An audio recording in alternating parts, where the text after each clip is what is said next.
2021 brought along one of the biggest updates Identity V has ever had since release, along with a lot of amazing new characters and also a lot of unwanted issues. Identity V is an intense 1v4 online back and forth mobile game with a horror themed style that some would say is a combination between Tim Burton's designs and the well-known film Coraline, due to its human survivors characters having buttons for eyes instead of real eyes. This assortment of button-eyed characters must use their own unique abilities to escape from the hunter that is trying to prevent them from leaving a specified map. The hunter must use his weapon and incredible powers to catch the survivors, hit them and then strap them to a rocket chair to send them flying off into the sky where they are presumably eliminated, all to please the owner of this twisted cat and mouse game. Or at least this is the goal that the game set out for originally, but in 2021, the survivors ruled the matches. Welcome to Identity V 2021, where the survivors become the hunters, using their flares, cricket bats, glowing monkey heads, bees, and toy magnets to push, smash, or even stun the hunter until they surrender. If this isn't the case in the match, then the hunters will be traumatized as they chase after survivors with multiple different strong kiting tools that almost guarantee them a long enough kite to give enough time to the remaining 3 survivors to finish cipher machines. These cipher machines must progress until 100% to complete them, and after completing 5 cipher machines, the exit gates may be opened. These can be located usually at opposite extremities of the map. The survivors can then escape the map after opening these gates. This year brought along big changes for the game's list of competitive hunters, the crazy multitasking Queen Dream Witch finally falling out from the top tier hunters down to second best choice, along with Bloody Queen also falling into the same place alongside her. This is due to multiple reasons, but primarily Netease's focus on nerfing hunters with each patch and strengthening other hunters that otherwise didn't need it is the main reason. It has been great for competitive tournaments though, since new hunters like Sculptor and the Breaking Wheel have taken the spotlight due to their ability to quickly eliminate survivors by smashing them into walls with big granite statues, or by rolling over them and poking them with giant metal spikes and then whacking them with a huge metal plated cartwheel. On the survivor side, the competitive roster of survivors has almost remained untouched from the previous years. Mechanic, Mercenary, Forward, Seer and Priestess being the primary picks. The latter even being a topic of contention for the community, most calling for some type of nerf for her. Recent additions of new survivors that they've released this year have been added to the roster of competitive survivors due to their extreme abilities to kite and or harass a hunter. Batter and Psychologist being great examples of this. The biggest update for the game came in November 2021, with the so-called Time of Reunion event, that brought with it an update to the storyline that most players have been craving since the release of the game back in 2018. This crazy new update and storyline update brought with it a massive slew of new characters released in the span of 3 to 4 weeks. The Novelist and Little Girl being released first, and then the new Hunter Nightmare being released near the end of the event. The event included new game modes that Netease, the company behind Identity V, had been working on and testing secretly over 2021, releasing improved AI survivors and most notably incredibly strong AI hunters, the Nightmare bots.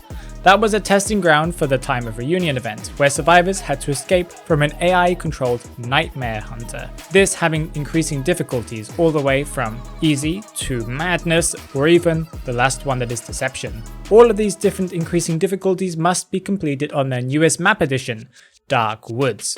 On the topic of game modes, exciting and incredible fun game modes were added to the game this year, including a Tarot mode, and another variant of the same mode called Crystal Ball Tarot. These modes let 2 teams and 2 hunters duke it out to see who would eliminate the other team faster. The mode included crazy new items and enhanced survivor and hunter abilities in the Crystal Ball mode. During 2021, incredible new characters both on survivors and hunters were released, along with magnificent and really detailed skins that were incredible compared to past and previous years, with tons of new effects and different beautiful bright colours, with yet more to come as the release of this video. Previous issues from previous years have also occurred, where old maps still feel like they're quite similar and a little bit dull. but with new additions such as Chinatown and the new Dark Woods map, where there are great effects and great special effects and bright and vibrant colors, we are waiting for Netease to work on previous and older maps to make them stand out a little bit more.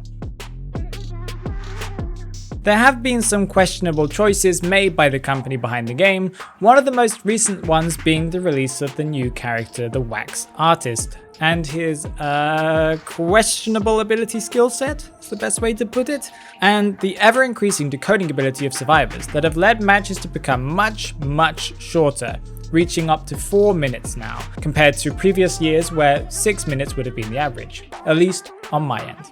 Cypher Rush has continued to plague the game and has continued to worsen with the incredible reworks of older survivor characters that have given them even more kiting abilities and improved decoding abilities. Most notably the incredibly strong adjustment for Entomologist and for Lawyer that gave them great decoding abilities and incredible kiting abilities to the point of it being broken. Ping has also been an increasing concern of the player base, each update seemingly increasing the ping number, and no fixes or even acknowledgement from game developers has been announced. This and the issue of most players' games freezing or lagging upon playing with players that have S tier skins has left a lot of players frustrated and worried about their future of being able to play this game at all. It has been a rocky year for Identity V, but it has also given the players incredible new characters, such as Batter, Toy Merchant, Patient, Psychologist, the Little Girl, and the Novelist, and on the Hunter side, the Breaking Wheel, the Naiad, the Wax Artist, and the Nightmare, along with incredible special skins and effects for characters and much wanted skins and a ton of different crossovers that have occurred over this year, including ones such as Danganronpa and also Death Note and Detective Conan. These have been great additions, but we've also had great lore updates and fun game modes that many players love to pieces. To either jump the window or to go down the staircase again. I really find White Guard hitbox so far. Yeah, White Guard's hitbox is pretty insane. Ooh, uses the chisel. Someone clip that. Someone clip that, please. That was beautiful for him.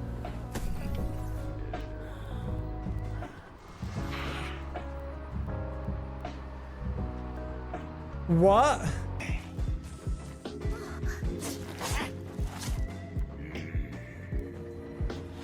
No, wait. I thought it flashed because it ran out. That's mean.